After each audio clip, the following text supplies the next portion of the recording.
네. 선거 상황을 좀 정리를 해봤고요. 앞서도 전해드렸던 삼성전자 노사 임금 협상 잠정 합의안이 가결됐다는 소식 전해드렸는데요. 노노 갈등과 주주 반발이 예상되고 있습니다. 오늘 삼성전자, 하이닉스 단일 종목 레버리지 출시에 주가가 크게 올랐는데요. 관련 내용과 정용진 신세계 회장 사과 내용까지의 정철진 경제평론가, 김효신 노무사와 함께 짚어보도록 하겠습니다. 어서 오세요. 어서 오세요. 네, 김효신 노무사님, 투표율이 95%고 그리고 찬성률은 73.7%거든요. 네, 맞습니다. 예상했던 대로 나왔습니까? 네, 어떻습니까? 맞습니다. 오늘 10시까지가 투표 마감이었잖아요. 그때까지 계속 우리 참여율에 대해서 언론 보도가 있었습니다. 굉장히 높은 투표율이고요. 대부분 또 가결될 거라고 예상했는데요. 이 초기업 노조 삼성전자 지부의 DS 부문에 조합원들이 대거 포진해 있다. 그런 예상으로 그 가결이 될 거라는 예상이 많았습니다. 네, 이제 뭐 많은 분들이 또 알고 계시긴 할 텐데 일단 가결이 된 합의안 핵심 내용이랑 성과급 규모도 다시 한 번만 좀 정리를 해주시죠. 네, 우리가 계속 논의해왔던 초과이익 성과급은 그대로 기존으로 가져가고요. 대신에 특별성과급 제도라는 걸 다시 하나 만들었습니다. 이 특별성과급은 최소 영업 기준을 충족할 경우에 그 공통배분 40%와 사업부 배분 60%로 가르게 됩니다. 그래서 DS 부분에서 메모리 부분은요, 총 5억 6천만 원의 자사주 배분이 될 거라고 예상하고 있고요. 그다음에 공통 조직은 4억, 그다음에 파운드리나 LSA 같은 경우에는 1억 6천 정도까지 된다고 예상하고 있습니다. 근데 다만 이제 노노 갈등에 유발되고 있는 게 DX 부문입니다. DX 부문의 특별성과급은 이 한 10배 정도 차이 나죠. 100배입니까? DX 부분에는 자사주 600만 원만 그 지급이 될 거다라고 해서 노노 갈등의 불씨가 여전히 남아 있다고 예상됩니다. 네. 어쨌든 뭐 억대의 성과급이다 보니까 일반 직장인들 입장에서는 좀 허탈감도 느껴지긴 하고, 이 성과급이 지금 온라인상에서 그 연봉 순위로 굳이 따지자면 어느 정도 받는 건가, 뭐 이런 뭐 비교 아닌 비교도 있는 것 같습니다. 그렇습니다. 뭐 그런 그림 파일 혹은 뭐 영상도 함께 돌고 있는데요. 최승호 이번에 노조위원장이죠. 초기업 노조위원장을 기준으로 해서 우리가 알고 있는 인물들의 연봉을 이렇게 쭉 랭크를 순위를 세웠던 이제 그렇게 볼 수 있을 것 같은데요. 이번에 최승호 위원장 같은 경우가 이제 내년 초에 6억을 받는다고 치고요. 6억 이상을 받는다고 치면 연봉 9억이 되는 건데요. 저게 어느 정도 수준이냐?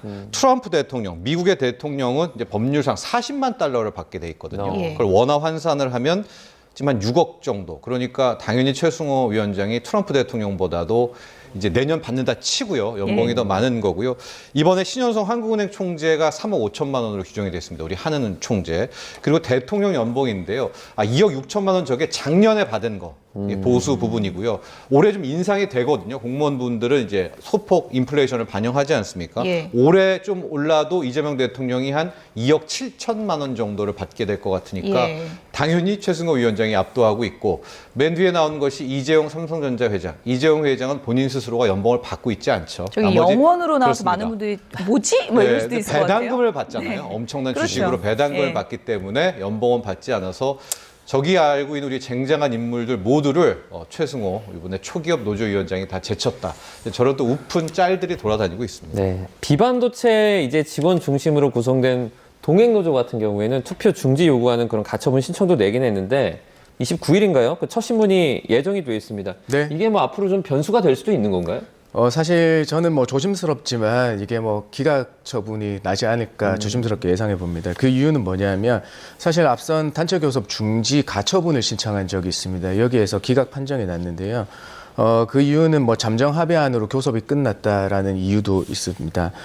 결국에는 이 합의안이 가결된 상황에서는 결국에는 이 투표권이 있었냐 없었냐가 쟁점이 될 텐데 이 동행노조가 5월 초에 이 공동교섭단에서 빠져나왔다. 본인들이 탈퇴선을 해서 이 보전의 권리가 인정이 될지도 문제고요. 그다음에 보전의 필요성, 이미 대부분의 압도적인 투표율, 합의율로 해서 이미 가결된 상황에서 이게 긴박한 위험이 있는가에 대한 판단도 거의 없을 거라고 생각합니다. 네.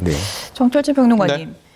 뭐 반도체 부분과 비반도체 부분 받는 액수가 뭐 100배 차이가 나다 보니까 올해만도 아니잖아요. 또 네. 내년에도 또 이럴 거고 이렇다 보면은 상당히 갈등이 심해질 수 있다 이런 우려가 나오고 있습니다. 그렇죠. 지금의 갈등이 오히려 뭐 빙산의 일격이고요. 내년이 지나고 가면 이제 후년이 될 경우에는 정말 걷잡을 수 없이 커질 수밖에 없는데요. 예. 왜 이렇게 커지느냐? 받는 돈의 액수가 상상 초월하게 벌어지기 때문입니다. 상상 초월이군요. 네, 일단 크게 보면 DS 내에서도 수익을 내고 있는 메모리와 그다음에 LSI 시스템 반도체와 파운드리가 또 나누게 되고 완전히 열애되어 있는 DX까지 있을 것 같은데요. 지금 놓고 보시면은 이번에는 받게 되는 반도체 내에서의 차이입니다. 올해는 6억과 비메모리가 한 1억 6천 한 2억은 받아갈 것 같거든요. 네네. 그런데 이게 이제 올해 이야기인 거고요. 그러니까 내년 초. 내년에 삼성전자의 영업이익이 더 엄청날 것으로 보이거든요. 올해는 지금 계산 한 300조 정도로 한 것 같은데 예. 350조 뭐 이 정도. 내년은 못해도 450조. 그냥 평균이 500조를 지금 외치고 있고요. 500조 이상을 부르는 경우가 있는데 지금 저 차이는 이제 올해 내용 차이지 않습니까? 예. 그런데 이제 내년이 되면, 그러니까 내년은 내후년에 받게 되겠죠. 내후년 초에. 그때는 공통배분 40%에 유예도 없어요.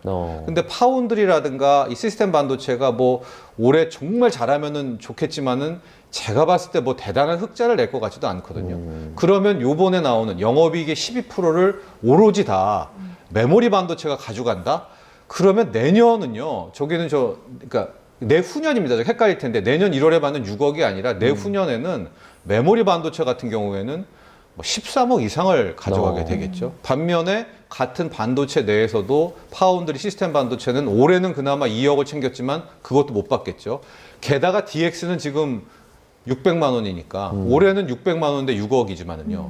이제 내년이 지나고 나면 600만 원인데 13억, 15억이 되게 된다면 예. 이 노노 갈등, 같은 삼성전자 내에서의 갈등의 골은 더 깊어질 수밖에 없다. 이런 예측이 가능하다고 볼 수 있겠습니다. 네, 지금 언급되는 6억 원도 입이 떡 벌어지는데 내년은 2배 이상 더 늘 수도 있는 그렇습니다. 네, 그런 상황인 것 같은데 이렇다 보니까 산업계 전반에서 네. 우리도 가만히 있을 수 없다. 다른 네. 기업들도 이제 그 회사에서 발생하는 영업이익을 나누자 이런 움직임들이 계속해서 보이고 있어요. 네, 맞습니다. 사실 이게 일각에서는 이번에 뭐 통과된 노란봉투법의 여파가 아닌가라고 뭐 전망하는 것도 있습니다. 그게 왜냐하면 일단은 이 파업으로 가기 위해선 노동쟁의라는 게 발생해야 되는데 이 노동쟁의의 전제 조건이 근로조건에 영향을 미치는 사업 결정에 관한 사항도 관할 주장에 관한 불일치 역시도 노동쟁의로 봐주고 있어서 예. 그렇다고 합니다. 그 다음에 손해배상 청구의 제한이 들어온 겁니다. 네네. 이게 이제 파업으로 인해서 손배 청구 시에 책임 비율을 정하게 돼 있는데 여기에 있어서 손해배상 청구의 입증이 어려웠기 때문에 파업으로 나가는 길이 조금 더 열렸다라고 얘기하고 있습니다. 그런데 저는 이것보다는 다른데 이제 이 N% 성과급 요구가 이렇게 확산되는 이유는 현세대의 조합원들이 과연 이 투명성을 요구하고요. 그 다음에 왜 얼마나 받는지를 숫자로 확인하고 싶은 이 욕구가 분출된 거라고 생각을 합니다. 또 이것도 있죠. 우리 현세대들은 무한 경쟁을 체감한 세대입니다. 그래서 지금의 가장 시기에 높은 성과급을 받기를 원하고 있는 우리 기성세대가 그동안에 회사를 인정해주고 있던 어떤 예. 회사의 경영상의 그것들하고 좀 다르다라고 말씀드릴 수 있겠습니다. 네. 일단 뭐 합의한 가결로 많은 분들이 오늘 주식시장 열리자마자 삼성전자부터 좀 확인을 해봤을 텐데 지금 흐름이 어떻습니까? 합의한 가결은 다 예상을 했던 것 예. 같고요. 오늘 삼성전자 또 SK하이닉스 주가가 대폭등을 하고 있는데요. 실은 간밤에 마이크론이라고 하죠. 메모리 반도체에 있어서 세계 3회 업체인 마이크론이 주가가 19%, 20% 가까운 폭등을 해버린 겁니다. 그러면서 UBS 등을 비롯해서 지금도 싸다. 앞으로 마이크론 주가가 3배도 오른다라는 이제 보고서가 나왔는데 실제로 마이크론은 3위잖아요. 그러면 SK하이닉스, 삼성전자의 주가는 실제로 우리가 PER이라고 하는 이 소위 밸류에이션 평가에 있어서 지금도 저평가인데 마이크론이 지금부터 3배가 더 올라라고 한다면 우리는 얼마나 더 오르겠습니까? 이제 이런 것들이 반영이 돼 있는데요. 요즘에 뭐 우주의 기운이 도왔다 이런 얘기가 나오고 있는 것이 오늘이 또 공교롭게도 단일 종목 레버리지 ETF라고 하죠. 삼성전자, 하이닉스 한 종목을 가지고 이거 주가 상승률과 하락률을 2배씩 추종하는 상품이 나오는 날에 마이크론이 폭등을 해버렸고 그날 아침에 노사협정도 타결이 돼버리니까 삼성전자 주가가 7%, 또 하이닉스는 14%, 15% 뭐 가까이 지금 올라가고 있는 그런 형국인 것 같습니다. 그렇게 된다면 아까 말한 이제 오늘 레버리지 출시는 뭐 6% 올랐으면 12%가 올랐겠고요. 뭐 13%면 26% 가까이 오른 그런 상황이기 때문에 지금 우리 증시의 모든 돈, 아마도 시중의 모든 돈들이 삼성전자, 하이닉스 또 오늘 출시된 2배짜리 레버리지 ETF로 다 빨려 들면서 수급이 몰리면 실제로 올라야 될 걸 더 올리게 되는 또 그런 이제 뭐 들고 계신 분들이야 좋겠죠. 그런 또 엄청난 상승의 수급 효과가 함께 나오고 있거든요. 이제 그런 현상이 고스란히 나오고 있습니다. 이왕 그 오늘 출시된 단일 레버리지 말씀을 해주셔서 네. 이게 그냥 누구나 바로 가서 투자할 수 있는 건 아니고 좀 교육도 들어야 된다면서요? 네, 교육을 받아야 됩니다. 왜냐하면 2배짜리 레버리지를 걸기 때문에 일종의 이제 그 교육 사이트에 들어가서 온라인 교육을 받으시면 될 것 같은데요.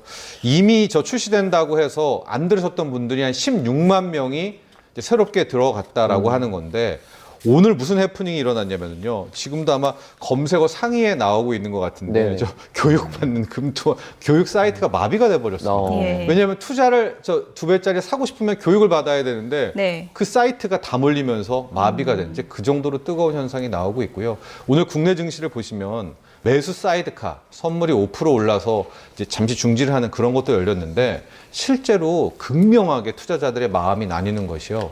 국내 증시를 보면 삼성전자, 하이닉스가 있어요. 그다음에 삼성전자 우선주라는 삼성전자 우가 있고요. 그다음에 삼성물산, 삼성생명은 삼성전자 주식을 많이 갖고 있기 때문에 오르는 겁니다.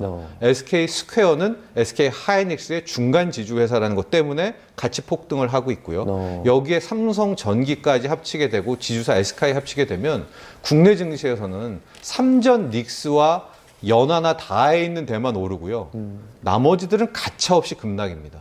이게 왜 그러냐면 돈은 한정돼 있잖아요. 물론 신규 자금이 들어온다고 치면. 근데 다 삼전 닉스, 또 삼전 닉스의 2배짜리 레버리지 ETF.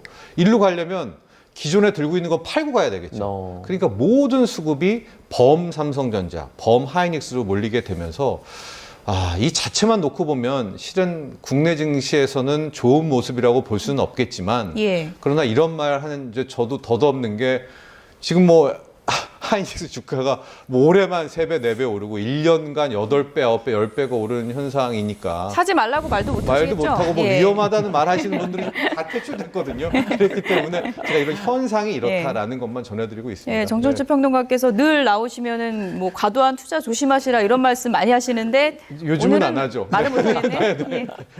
하고 나면 뭐 다음날 10%가 올라가니까. 네. 그러다 보니까 삼성전자 주주단체가 지금 네. 굉장히 반발하고 있는 상황입니다. 맞습니다. 잠시 뒤에 또 입장도 낸다고 하는데요. 네, 맞습니다. 사실 이제 주주한테 무효 소송을 제기하겠다고 한 상태죠. 이건 뭐냐면 사실 우리 경영 성과급의 배분은 우리 뭐 구성원들의 의견도 들어야 되겠지만은 경영 전략이나 주주 배당까지 종합적으로 고려한 최종안의 상법적 절차에 따라서 주총에 상정해야 된다는 입장입니다. 또한 한 발짝 더 나간 게 있는데요. 이 세금 징수 전의 성과급을 산정한 조세권의 위법 소지도 있다는 주장도 하고 있습니다. 사실 이제 이거는 좀 무리한 주장이 아닌가라는 예. 이제 그 판단도 있고요.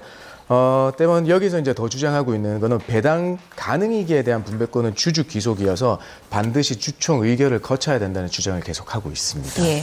카카오 노사 같은 경우에도 이번에 그 지방노동위원회에서 2차 조정 회의를 이제 연다고 하는데 맞습니다. 만약에 또 총파업으로 번질 가능성도 있는 건가요? 사실 우리가 이제 2차 조정을 하고 있는 이유가 파업으로 나가기 위한 절차적 정당성을 확보하기 위한 겁니다. 이 절차적 정당성은 첫 번째 우리 조합원 과반수의 그 합의가 있어야 됩니다. 찬성이 있어야 되고 두 번째가 조정의 전치라고 하는 노동위원회의 이 조정 절차를 거쳐야 되는 겁니다. 다만 우리 삼성전자도 그랬듯이 이 조정 절차는 먼저 거쳐놓고 계속 경제적 여파가 크기 때문에 사후 조정으로 우리가 정부가 계속 조정을 했기 때문에 타결된 면도 있거든요. 다만 그동안 정부가 긴급 조정권 발동이라는 걸 얘기하면서 노사 양측의 합의를 이끄는 측면도 있습니다. 예. 근데 다만 이제 카카오 노사가 우리가 그 긴급 조정권을 발동할 수 있는 그 국민 경제에 해할 위험성이 큰 산업인가? 뭐 공익 사업은 아닌 건 분명하고요. 거기 여부에 따라서 뭐 파업이 긴급 조정권이 발동될 거지만 결국에는 기왕에 정부가 사후 조정까지 계속 끌고 간 선례가 있기 때문에 이 카카오 노사도 조정을 거치더라도 사후 조정까지 계속 네. 가능성이 있습니다. 삼성전자 관련 얘기를 좀 해봤고요. 신세계 그룹은 지금 스타벅스 이벤트 관련 논란으로 곤혹을 겪고 있죠. 어제 정용진 회장이 고개를 숙이고 사과를 했는데요. 관련 영상부터 보시죠. 진심으로 머리 숙여 사죄드리며 여러분들의 용서를 구합니다. 정 회장은 사과문을 읽는 동안 모두 3차례 허리를 굽혔습니다. 지금도 전국의 매장에서 묵묵히 일하고 있는 수많은 스타벅스 코리아 파트너들과 현장 직원들이 있습니다. 부디 이분들을 조금 더 따뜻한 시선으로 바라봐 주시기를 부탁드립니다. 신세계그룹은 자체 조사 결과 고의로 탱크데이를 기획했다는 사실을 입증할 명확한 근거를 찾지 못했다고 설명했습니다. 이 때문에 공을 넘겨받은 경찰이 강제 수사에 나설 가능성도 배제할 수 없다는 분석이 나옵니다. 각자의 생각은 다를 수 있겠지만 더 좋은 대한민국을 만들고 더 나은 세상을 미래 세대에게 남겨주고 싶다는 마음만큼은 우리 모두 같다고 믿습니다.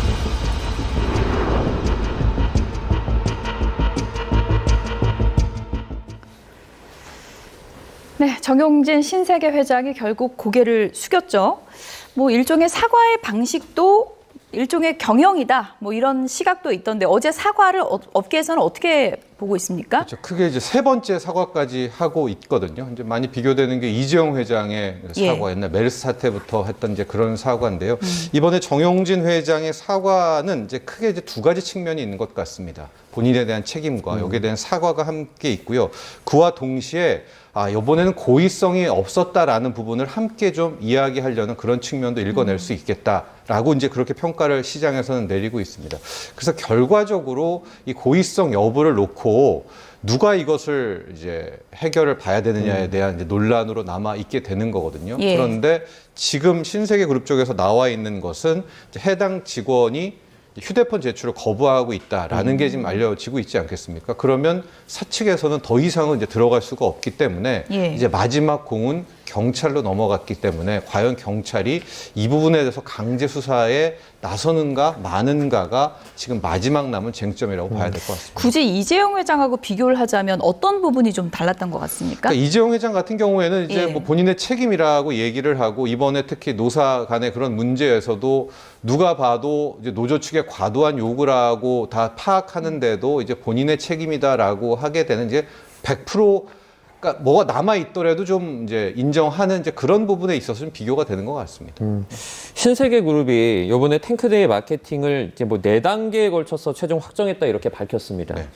그래서 뭐 이걸 보고 이제 리스크 관리 체계에 문제가 있었던 거 아니냐 이런 또 일각의 지적들도 나왔는데 뭐 구체적으로 이런 부분을 봤을 때 어느 쪽에 좀 책임이 있었다 이렇게 판단하세요? 그렇죠. 제가 저 내부의 인사를 몰랐기 때문에 여기서 이렇게 논평하는 건 좀 그렇지만 크게 보면 이제 여기서 회사 측이 밝힌 겁니다. 네. 팀장, 담당자, 본부장, 대표까지 4단계의 절차를 거쳐서 진행했다라고 이제 이야기를 하고 있거든요. 네네. 그렇기 때문에 이 4단계에 걸쳐서 걸러지지 않았다. 그 시작을 그러면 이제 직원의 고의성 여부부터 가야 되는 것이 맞다라고 보게 됩니다. 예. 그래서 계속 지금 경찰 이야기가 언론에서도 나오고 있는 것은요.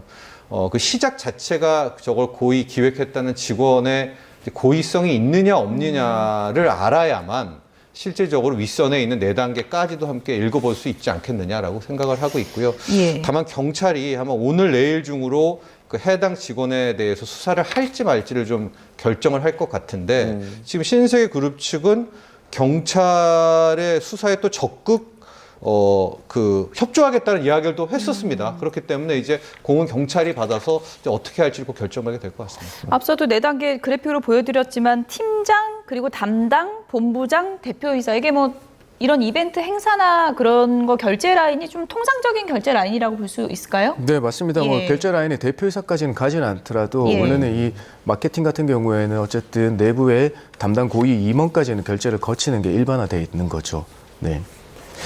그 원래 정용진 신세계 회장이 네. 그 경영 실적으로 혹평을 받기도 하지 않았습니까? 그러니까 과거에도 이제 그런 어떤 얘기들이 좀 있었는데 이번에 스타벅스 불매 운동이 좀 확산하고 있는 가운데 이번에는 좀 리더십을 좀 발휘할 것 같으세요? 좀 어떻게 보세요? 지금 나온 것이 아마 그 뭐 추가로 대책들, 가령 선불 충전 카드를 선불 조건 없이 전액 환불하겠다라든가 이런 것들은 뭐 발빠른 조치라고 보고 있고요. 네네. 뭐 80% 환불이 아니라 전액 환불이고 아마도 이런 좀 뭐 이제 소위 말하는 불매 운동을 하는 쪽의 소비자들에 대해서는 정말 철저하게 120% 다 배려를 해서 돌려주는 것이 맞다라고 보고 있고요. 아마도 결과적으로 이 논란을 계속 말씀드리면 해결하는 것은 사내에서 못 밝히거든요. 왜냐하면 요즘에 직원을 뭐 팀장과 임원이 어떻게 핸드폰을 열겠습니까? 그쵸. 결국 이것이 정말 5.18에 대한 어떤 명예훼손이라든가 그걸 조롱에 대한 부분이라고 한다면 경찰이 들어가서 수사 차원으로 가야 되는 것이 아닌가 예. 이렇게 보고 있는데 경찰도 여기에 대해서는 조금 고민을 하고 있는 것 같습니다. 매출이 지금 실질적으로 84억 줄고 신규 앱 설치도 상당히 많이 줄었다 그러거든요.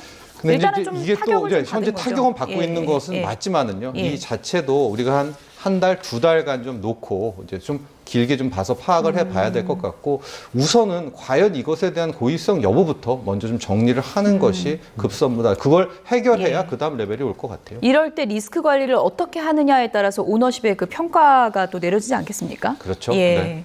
저희가 그 앞서 조금 더 나간 이야기를 하자면 콜옵션 얘기가 있기도 했었어요. 그러니까 스타벅스가 이제 그 정용진 회장이 가지고 있는 콜옵션을 뭐 행사하느냐 마느냐 이런 부분도 있었잖아요. 네. 뭐 이제 그 정용진 회장 측에서는 그렇게까지 스타벅스에선 하지 않을 것이다 이렇게 좀 선을 긋기도 했었지만 이런 것들을 전부 고려해서 정용진 회장이 조금 더 적극적으로 사과를 한다든지 이럴 가능성도 저희가 좀 내다볼 수 있겠네요.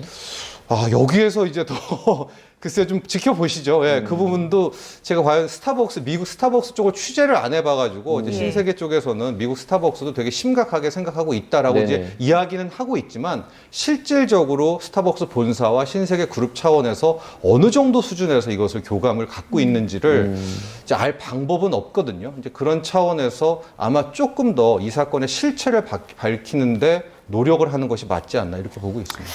일단은 뭐 다음 달 1일부터 선불 카드를 조건 없이 이제 환불해주겠다 이런 입장도 이제 신세계 그 측에서 이제 밝혔고 굉장히 네. 이제 파장을 최소화하게 시키기 위해서 안간힘을 쓰고 있는데 어떻게 맞습니다. 보십니까? 뭐 소비자 반응이 어떨 거라고 좀 예상하세요? 근데 사실 이제 우리가 예. 그동안 이제 기업이 어떻게 조치하는가에 대한 관심이 굉장히 높았지 않겠습니까? 예. 그렇기 때문에 60% 제한되어 있던 그걸 풀어주는 측면에서 소비자의 이 불만을 조금 누그러뜨리는 거는 좀 될 것 같습니다. 근데 다만 아까 우리가 그 담당 임원들이나 그 결제 라인에서 있었던 고의성을 입증하지 못했다라는 거에 대한 좀 의문은 남지 않을까 싶습니다. 네. 총수의 메시지도 이제 기업 경쟁력을 결정하는 이제 중요한 요인이 될 수 있기 때문에 앞으로 이 사태를 어떻게 수습하는지 좀 지켜보도록 하겠습니다. 지금까지 정철진 경제평론가 그리고 김효신 노무사 두 분이었습니다. 고맙습니다. 고맙습니다. 고맙습니다.